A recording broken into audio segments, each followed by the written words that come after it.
morning. Again, this is Haley Solomon with the North Carolina Housing Coalition. Thank you for your patience, but we are ready to get our housing call started for this morning. So thank you for joining us, and without further ado, I will turn it over to our Director of Housing Policy, Stephanie Watkins-Cruz. Good morning, everyone. I hope you all are having a great week so far. I want to go ahead and kick it off with organizational updates. So once again, we have a few dates that we want you to mark your calendars for. On May 5th and May 17th, we'll be having our last two Learning Collaborative sessions. We will link registration for those soon. June 4th through the 5th is our Bringing It Home conference. Registration is now open, and just remember that we will be in person, so this will be taking place in Raleigh. And September 5th through the 6th will be our North Carolina Affordable Housing Conference, so that will also take place in Raleigh. And will be at the Convention Center. So keep an eye on those dates and go ahead and register for Bringing It Home if you are interested in attending. Moving to federal updates. This is going to be an action alert for you all. The Supreme Court is scheduled to hear oral arguments in the case of Johnson v. Grants Pass on April 22nd, so that is coming up soon.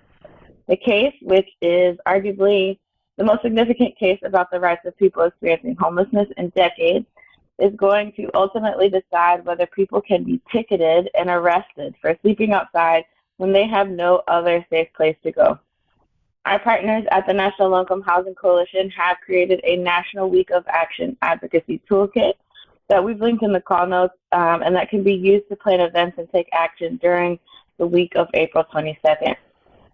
Also, the National Low-Income Housing Coalition, along with the National Alliance to End Homelessness, and the Center on Budget and Policy Priorities, is hosting a webinar about the case titled The Supreme Court and Criminalization of Homelessness today, April 9th, from 2 to 3 p.m.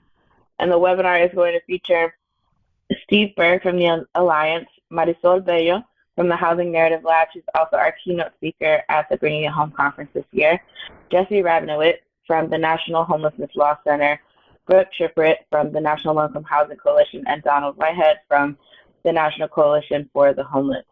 So we really encourage you to register and tune in to this webinar in order to learn more about what you and your organization might be able to do to oppose the criminalization of homelessness and advance long-term solutions instead.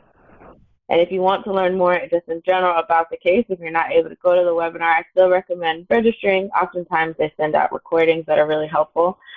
There have been over 40 amicus briefs that have been submitted by over 1,000 organizations opposed to the criminalization of homelessness. So we'll link those in the call notes for you as well. Moving on to state updates. The North Carolina Housing Finance Agency approved to issue $750 million in revenue bonds in order to address the housing crisis. The Local Government Commission approved a request from the North Carolina Housing Finance Agency. These funds will be used to increase the supply of low and moderate income housing in North Carolina. The proceeds from the bond will be used to buy mortgage loans and related obligations from lenders. In a press release where the funding was announced, the Department of the State Treasurer cited the 2024 National Low-Income Housing Gap Report, which found that there are 326,751 extremely low-income households in North Carolina. However, there are only a little over 130,000 affordable rental homes for households at that income level.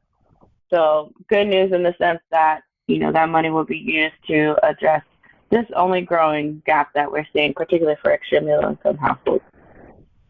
Moving to local community updates. In the western part of our state, the Buncombe County Planning Board has released the final draft of the proposed short-term rental text amendment. These proposed changes are going to grandfather in existing short-term rentals, but place limits on the location and size of future short-term rentals. There is going to be a final public hearing and planning board vote on April 22nd at AB Tech Ferguson Hall.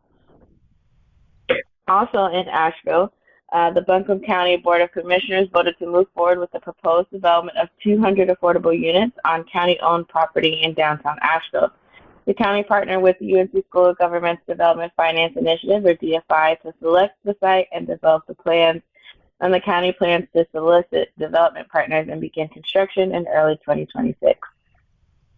Moving towards the metro area of Charlotte, there are a few nonprofits such as the United Way of Greater Charlotte that recently updated city leaders on their plan titled A Home for All to find comprehensive solutions for homelessness. The effort is led by various Charlotte nonprofits with the help of both public and private funding. And as part of this plan, over $1 million has been allocated for the current fiscal year to provide incentives to landlords who accept housing vouchers. Landlord incentives are a crucial part of expanding access to available units. Enlivian, formerly the Charlotte Housing Authority, reported that the wait list for public housing and vouchers has grown from 3,500 households in 2013 to 50,000 in 2022. Just want to say that again, from 3,500 to 50,000, 50,000 in 2022. The plan also calls for the preservation of naturally occurring affordable housing and an emergency shelter. The United Way plans to request funds in the upcoming budget cycle from both the city and county to continue funding implementation of the various strategies in this plan. The Biden-Harris administration announced $17.6 million to help communities add affordable housing near transit lines. The city of Greensboro will receive $500,000 to study strategies for transit-oriented development around the Galen Depot, Greensboro's multimodal downtown transportation center. So the Galen Depot, which is used by Amtrak, provides opportunities for residents to easily commute to work and other places in the state. Moving on to events, there are several we already listed up, but just want to mention it again. The Supreme Court and the Criminalization of Homelessness webinar being hosted by the National Low-Income Housing Coalition, the National Alliance to End Homelessness, and the Center on Budget and Policy Priorities, happening today from 2 to 3 p.m. So we'll include that link in the call notes. But also, if you go to either of those organizations' websites and search that title, the Supreme Court and Criminalization of Homelessness, that webinar should pop up. There is also another event locally happening for us in Durham, Fair Housing in Durham, the Act in Action. It's been hosted by Legal Aid of North Carolina, April 17th from 5 to 7 p.m. at the North Carolina Central School of Law. And it's actually, it's free, but registration is required. And it will actually include an evening with Leah Rothstein, the author, with her father, Richard Rothstein, of Just Action, How to Challenge Segregation Enacted Under the Color of Law, as well as Stella Adams, the civil rights and fair housing expert and advocate. So that is shaping up to be an amazing event. Definitely recommend that people check it out if you're able to make it to the Triangle or if you're already in the Triangle.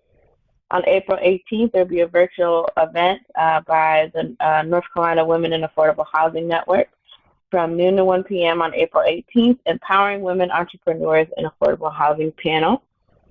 And then again, we want to list up Bringing It Home. Our registration is open, so we'll include that link in the call notes as always.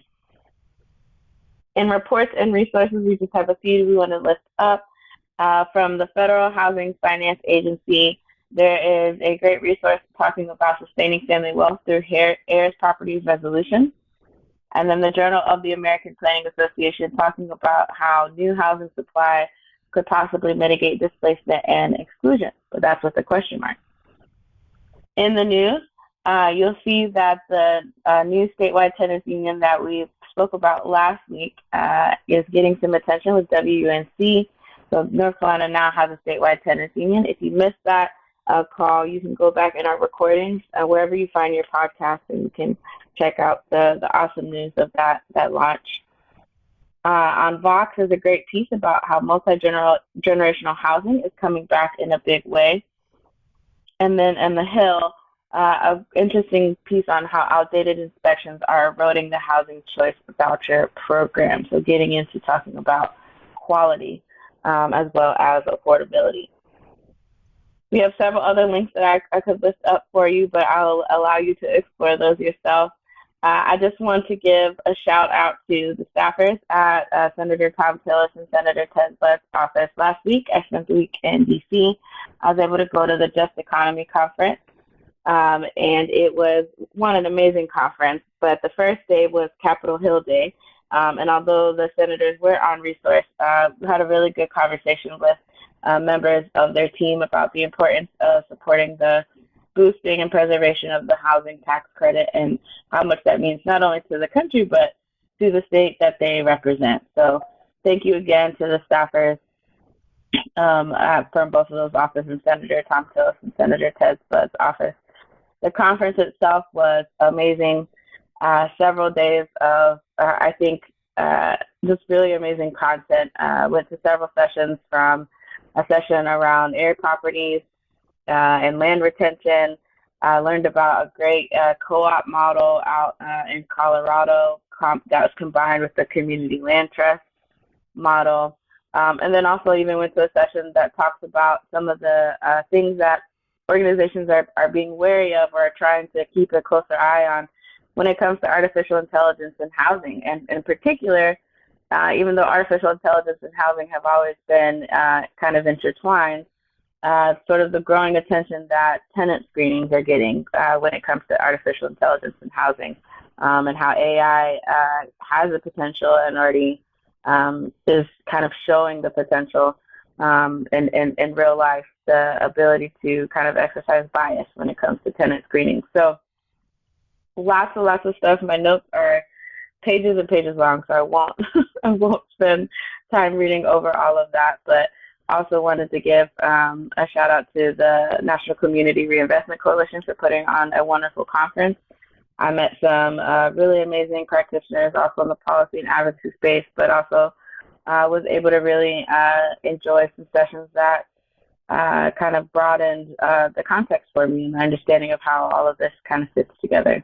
So with that, I will let you all go. I hope you have a great rest of your week, and we will talk to you next time.